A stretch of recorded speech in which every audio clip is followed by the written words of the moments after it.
Hello, how are you? This is a very special file because I've been asked to make some reflections, to give some thoughts about coronavirus, some thoughts that I've been presenting for a while now in some news portals, and also they have appeared on international sites. Since March, I've been analyzing, discussing with some friends the situation that we've been living at a global scale. COVID-19, coronavirus, pandemic are all the adjectives that we have been knowing this health crisis that originates in Asia at the end of 2019, and that during the summer of this 2020 it starts to be stronger in Latin America. During that period of time from December to March of the current year, there have been a lot of explanations, analysis, reflections, or some thoughts, philosophical spaces about coronavirus. I felt that it was important to present a point of view about this and about this phenomena from Latin America and specifically from Chile. At the end of March, I wrote a column encouraged by the debates, the discussions that have been going on in the last period of time. So I saw on my email a column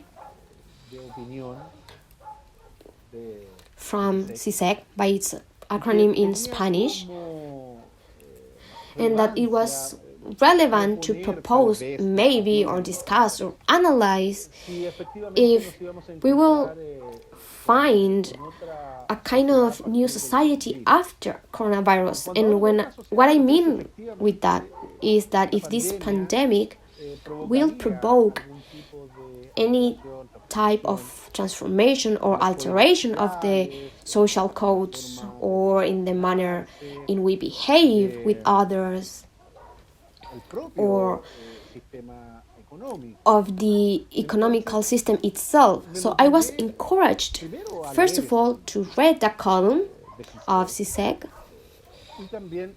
but also to think on my own idea about COVID-19. So one of those ideas that I saw in all of that stages was that if it was possible to think of an alternative to this capitalism. And the 31 of March, I was encouraged, and there was a column of mine that was called "Could Coronavirus or COVID-19 Put an End to the Tyranny of the Market?" It was a very risky column. It was a challenge column to the well-known philosophers, to say it in a way, that appear on the social media. Well, I challenge the statement of CISEC in that column, which is my column about COVID-19, that, as I was saying, it is called "Could Coronavirus Put an End to the Tyranny of the Market?" In that column of CISEC from a while ago, that was in digital media, talk about of the origin of an alternative society, a society beyond the nation state, one that upgrades itself in the form of solidarity and of global cooperation. To be honest, the proposal of CISEC was basically the reinvention of communism, which must be assumed with a position of trust in people and science. Personally, I thought that it was a very novel column. Of course it was. But I wasn't sure about some of the principle or that idea in specific about the trust in people and trust in science. So I asked myself in that column that I would like to share with you all who are watching this. How is it possible to talk about trust if capitalism was in charge to stimulate this belief in individuals? And then I asked another question. Is it possible to model a type of trust when the uncertainty has weakened the disbelief and increased the inequality or the differences? There were two questions to all these CISEC people. And from that, there are some differences or contradictions, because it is not the same to talk about of this reinvention of communism in Europe than doing the same or analyze it or think about it from Latin America and specifically doing it from Chile. But why? Because our country, Chile, has been for a long time ago with a cycle of protests that have been very important, which is known as social outburst.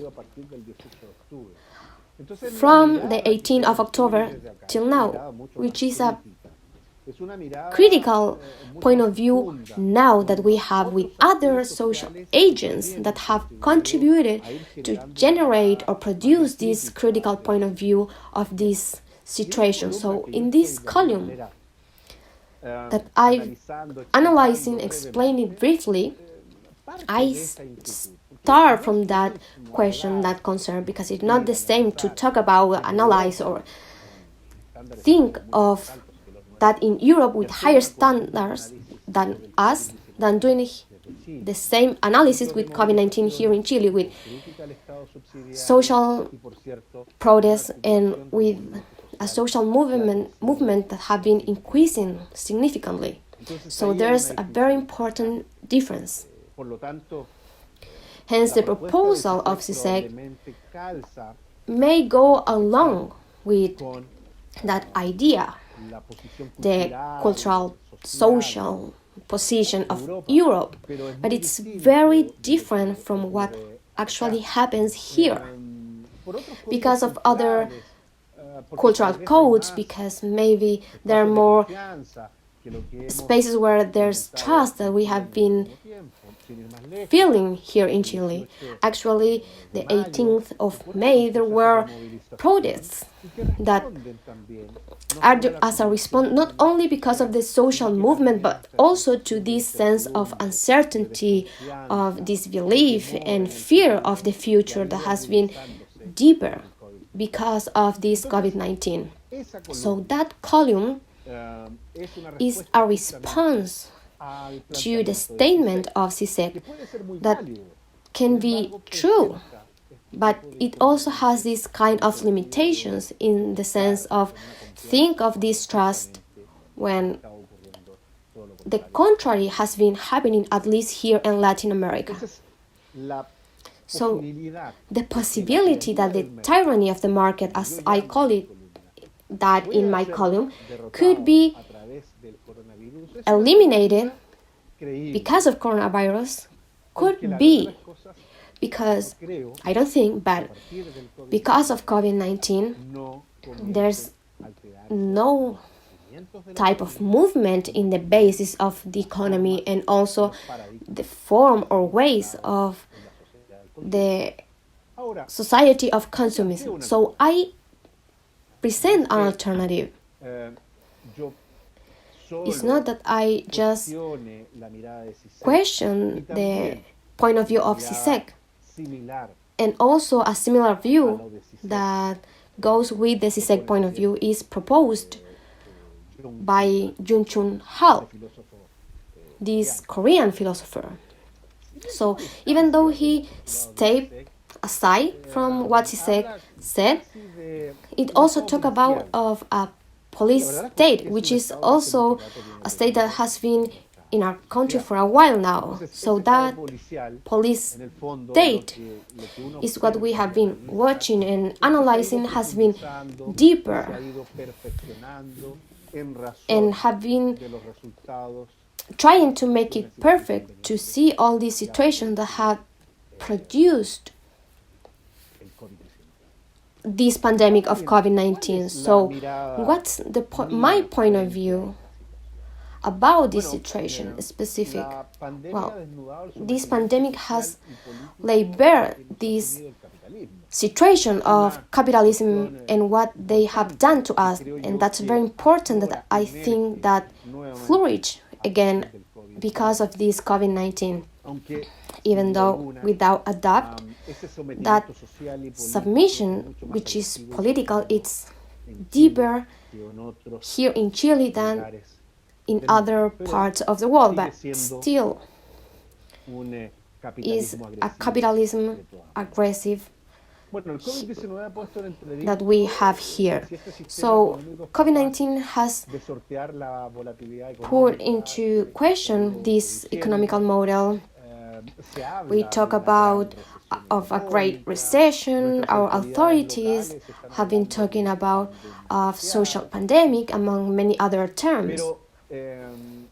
However, it is curious that from all these cultural, social, and political crises, capitalism once again called upon to the state in the same way that it did during the 2008 crisis, because the state once again has to aid to this economical system that apparently by itself doesn't have solutions to this crisis.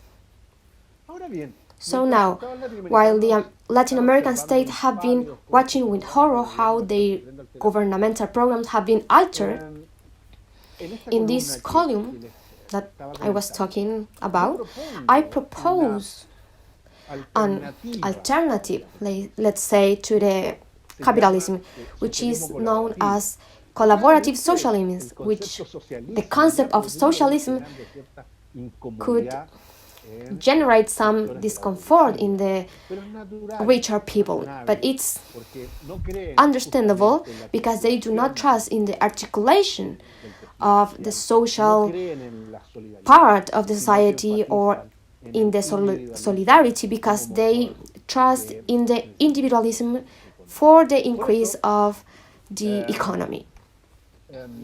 So that's why some sectors, technocrats, may feel some kind of discomfort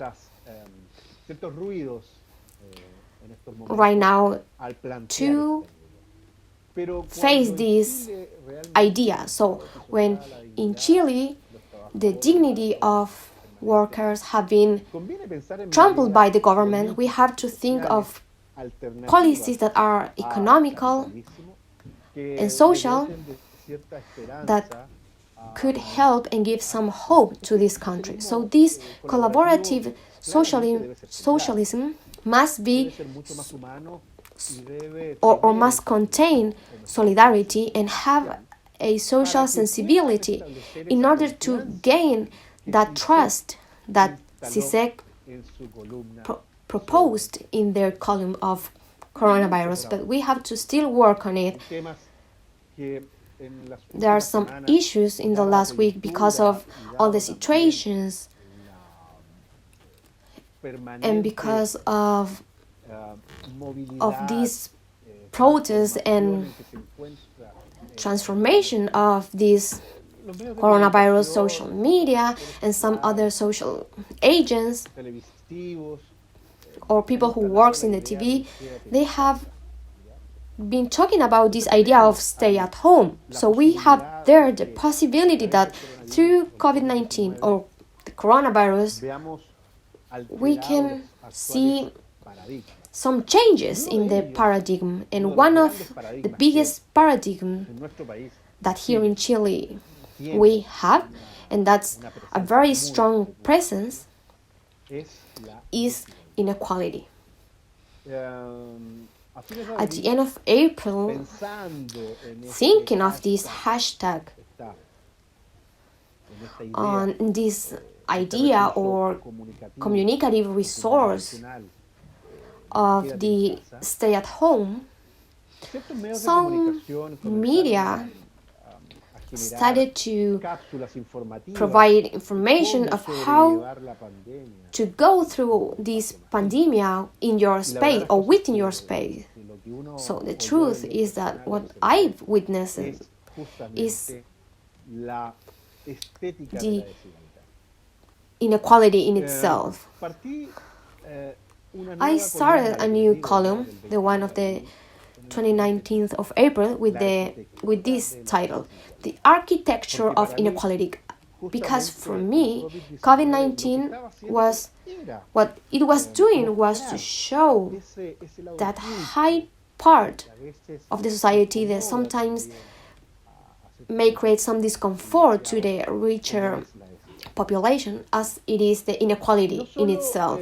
But not only COVID-19 has shown the fragility of the Latin American system, but also the social security of workers, the fragility of the health systems in the poorer people, and the impunity of the richer population in order to stop the propagation or spread of this virus. So this hashtag of stay at home, it actually showed that architecture of inequality. It is not the same to tell that to people with resources, hey, stay at home, look for some alternative, versus people who are poorer, a lot of people who live in the same place, because we were only showing the more fun and curious part, even with musical events of this COVID-19. But there were also another part. It was being put in a corner and forgetting the other part, which was this other collateral damage of COVID-19, which is inequality. And here in Chile is dramatic. So I felt the responsibility to talk about this and expose this situation through this column called The Architecture of Inequality. That's in the website elestallido.com, and the column before, Could COVID-19 Put an End to the Tyranny of the Market, was published by the El Periodista magazine. So I've been through this in the last week in some reflections of philosophical, social part, and also from the political science, to give and provide some other critical points of view aside, or putting aside this health crisis from this penetration of COVID-19 in our society.